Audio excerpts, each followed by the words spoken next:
Hey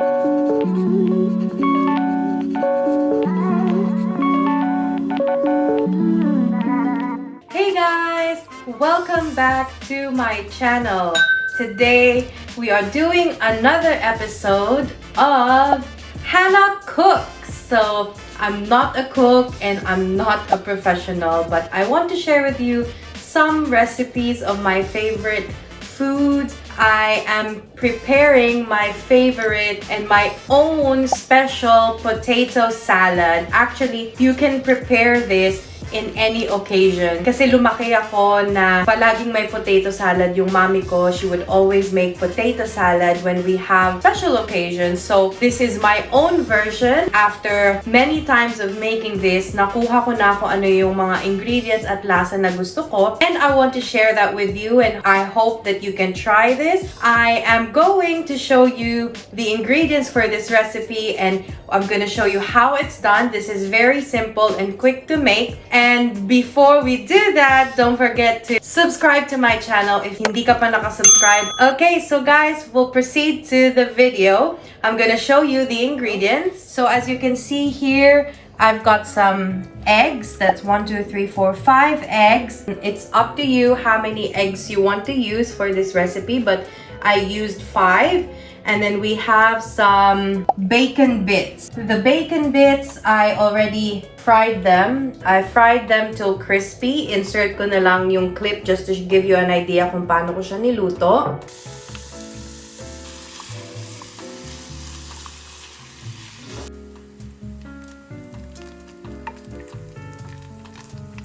And then here we have some diced onions. So chop some onions, as many as you want, but this is how much. This is one whole onion. And then I've got my boiled potatoes here. But it's up to you how many potatoes you want. Depende sa gaano kadami ang kakain. So before you boil this, make sure that it's already chopped. So ganito kalalaki because we want it a bit chunky.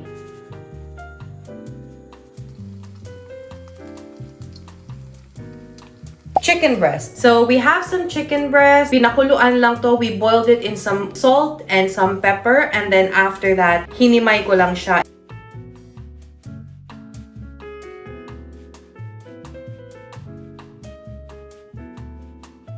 Okay, and then mayonnaise. And then of course we need some salt. And also we need some pepper. And I'm going to use my favorite seasoning. Any all-purpose seasoning will do. Okay guys, so I know you're excited. So we're gonna start. And first I have this bowl. This is my mixing bowl. Before we put all the potatoes, we're just gonna mix a little bit of the ingredients before we dunk them in. Paunti-unti lang. So we're gonna do it slowly so that hindi natin masira yung texture ng ating potatoes. So, we're gonna start. Mag-insert na lang ako ng clips dito. Meron ako isang camera na nakaset up para mas may closer view kayo. First thing you'll need is this mixing bowl. So, as I said earlier, dito natin ilalagay yung ating mga ingredients before we transfer it to a nicer bowl.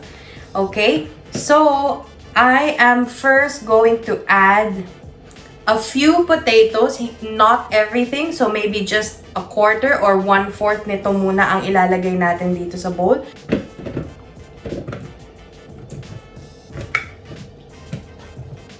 Okay, so ganyan muna kadaming mga potatoes ang ilalagay natin.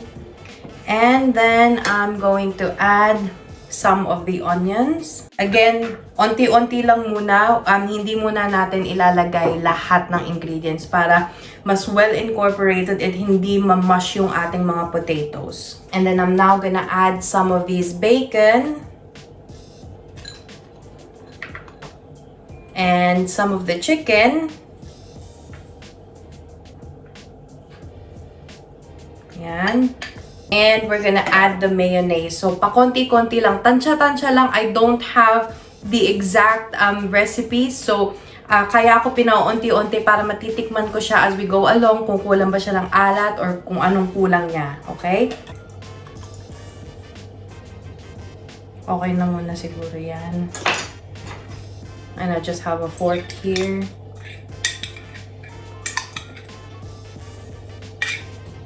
Okay. And then we'll start mixing.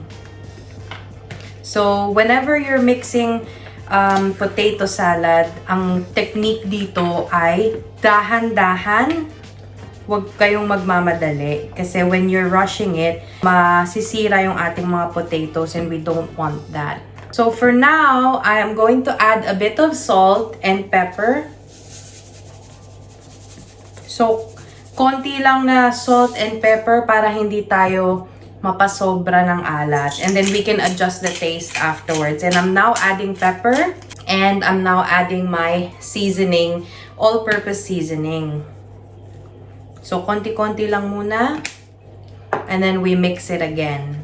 So, itong recipe na to, hindi siya completely yung recipe ng mami ko. But I've tweaked it into my own liking kasi usually yung mami ko noon pag gumagawa, nilalagyan niya ng green peas, nilalagyan niya ng corn. Pwede rin kayong mag-add ng corn if you want. If you're wondering the eggs, mamaya na natin ilalagay yung egg. Ayoko yung egg na nakamix siya. Gusto ko para siyang toppings. Okay, so na-mix na natin ng onte. I'm gonna add more potatoes.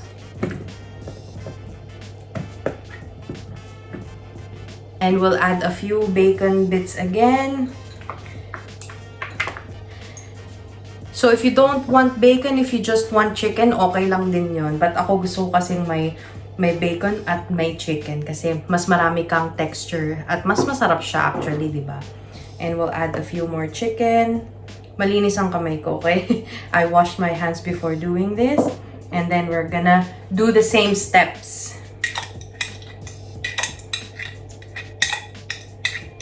So, it's up to you kung anong klaseng ingredients ang gusto nyo pang idagdag dito. Kung meron kayong tingin nyong masarap na combination, then it's totally fine. But this is my own take. Actually, I am a potato lover myself. So, comment down below if you're a potato lover like me. Kasi ako kahit ano, basta may patatas, masarap sa akin yan. Kahit anong luto ng patatas, french fries, roast potatoes, potato salad, kahit anong ulam na may potatoes, gustong-gusto ko yan. Okay, so I'm gonna mix it again, slowly. And if you're wondering ba't ko inaangat, kasi gumagalaw yung aking lamesa and dito nakapatong yung aking ring light and yung isa kong camera, so naaalog siya.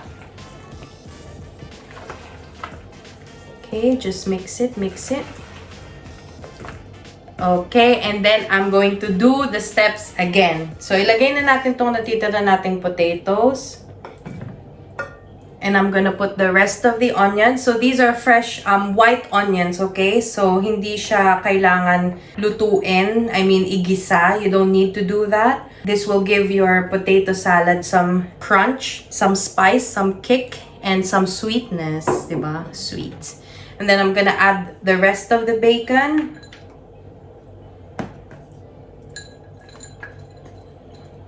There you go. And I'm gonna add the rest of the chicken. So, ang potato salad natin, this is not your normal potato salad like here in the UK. I think when you go to like Tesco's or yung mga supermarket that have like salad bars, parang very plainish lang siya where you can add some egg and wala talaga siyang masyadong mga laman. But for me, I prefer having some meat in there. Kaya ganito. Okay, I'm gonna add more mayonnaise. Taktak na natin to. And some people actually add some cream, but I prefer not to. I'm adding that. And again, we're gonna add more salt. Konti-konting salt. And pepper.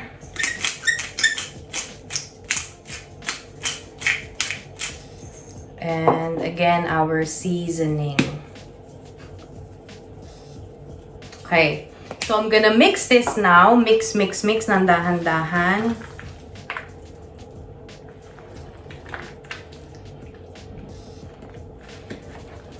So, dinadahan-dahan ko lang para hindi masira ang ating potato. So, gumagalaw yung aking camera dyan.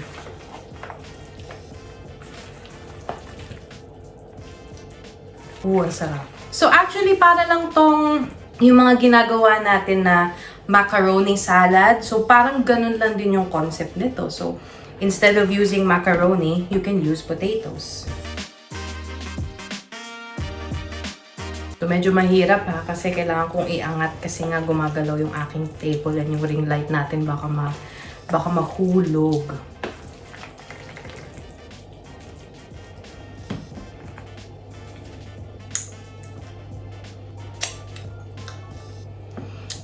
Parang okay na yung alat niya. So, I'm gonna add the rest of the mayonnaise because okay na yung alat niya for me. And nasa sa inyo kung gaano kadaming mayonnaise. Kung gusto niyo yung parang basang-basa, that's totally up to you. But for me, I prefer yung sakto lang. I just like it. I don't want the mayonnaise to kind of overwhelm yung potato salad. So, this whole jar is enough. Medyo makalat po, no? I'm not adding the green peas or the corn kasi yung mga anak ko, hindi sila masyadong mahilig doon. So, pag ganito lang siyang klaseng style din, mas kinakain nila. Kasi kahit lagyan natin siya ng mga green peas and corn, minsan tinatanggal lang nila yun eh. Okay. Tikman natin.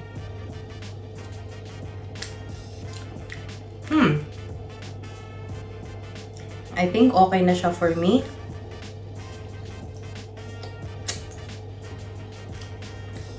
May bacon yung nakuha ko. Dagdagan natin pa siya ng natitirang mayonnaise. Sarap, di ba? Habang nagluluto ka, tikim-tikim. So, pag ganito yung ginawa nyo na pa konti-konti, hindi masisira or hindi parang mamamash yung inyong mga potatoes. I'm gonna add more pepper. Masarap siya pag madaming pepper. Pwede kayo gumawa ng ganito, yung kahit walang potatoes, yung chicken lang tsaka bacon, mayonnaise, and ano, pwede na siyang sandwich spread. Sarap. So now, well incorporated na yung ating potato salad. So ito, transfer natin siya sa maliit na, not maliit, we're gonna transfer it to another container, and then we're gonna top it with our egg. And then you can put it in the fridge. And then after a few hours, you can eat it. I prefer to eat it cold. Ayoko nung warm siya. And I think that's why it's a salad kasi it's meant to be cold. So let me just get a container and I'll get back to you.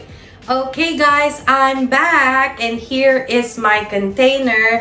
And ita-transfer ko lang dito yung ating potato salad. And we're gonna top it off with our eggs. Ang dami nito, guys. 4 lang kami dito. 2 matanda, 2 adults, and 2 kids. So, ang dami nito. But because we love potato salad, namana sa akin ng anak ko, Ayon, especially, she loves potatoes. And I think I got this from my dad as well because my dad loves potatoes. And even CJ loves my potato salad. So, actually, only Akiva ang hindi kumakain. Si Akiva lang ang hindi kumakain nito. So there, I'm just gonna transfer everything. Actually, you know, I might add more mayonnaise kasi parang masyado siyang thick. What do you think, guys? And naubos na yung nasa jar. Let me get my backup mayonnaise. I'm just gonna add this table mayonnaise. Ito yung pang everyday lang pero dagdagan na lang natin kasi parang masyado siyang thick.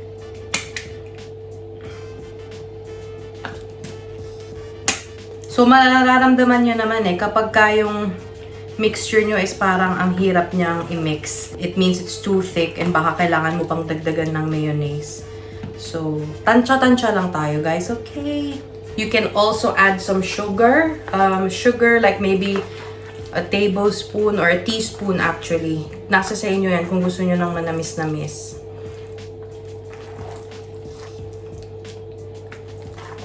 Tikman muna natin. I think this should be okay. For me, the taste is good already. Sakto na siya. Okay, I'm gonna set this aside kasi ilalagay natin ang ating egg. So, patong muna kita dyan. So, here are our eggs.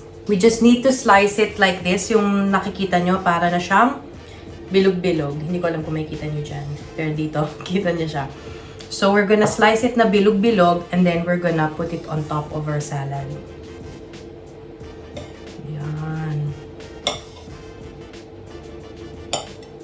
Pero bago natin ilagay sa ating salad, tatanungin ko muna ang ating jury, si CJ, kung ano ba ang tingin niya, kung sakto na ba. So, this doesn't have to be perfect, guys, ha?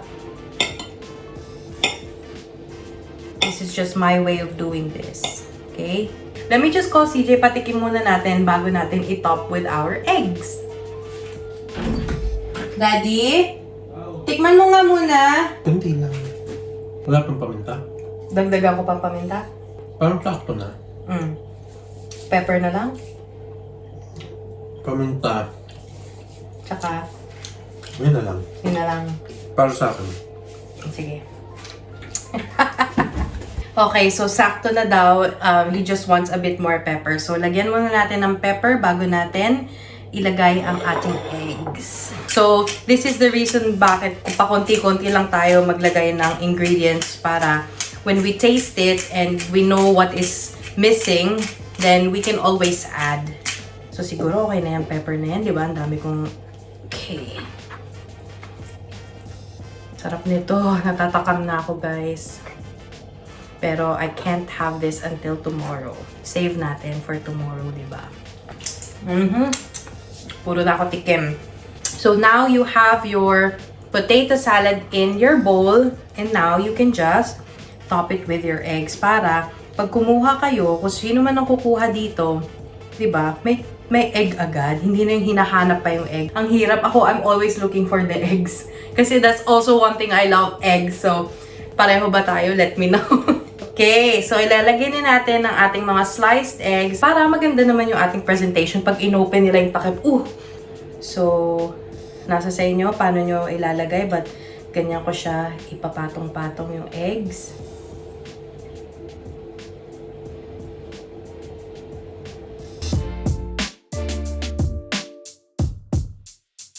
Hindi na natin kailangan ng maraming arte dito, ha? Basta kung ano lang yung trip nyo na ilagyan ng kung paano nyo ilalagay yung mga eggs nyo. Ganun lang. Okay, nakakagutom ito sobra.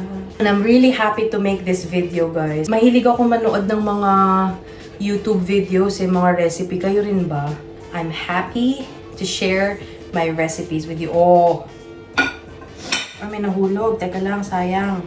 So, yan na siya, guys. See? Punasan nyo na lang itong top kung gusto nyo pang i-serve na siya ng ganyan. Nasa sa inyo. So, that's it. This is how simple and easy it is to make potato salad at home. And grabe, this is one of my favorite foods. So, talagang pag may opportunity, may excuse para gumawa niyan, gagawa ko. And yan. So, yeah, there it is, guys. So, I hope you learned something today, and thank you so much for watching. I really hope you enjoyed this video, and I'll see you on the next video.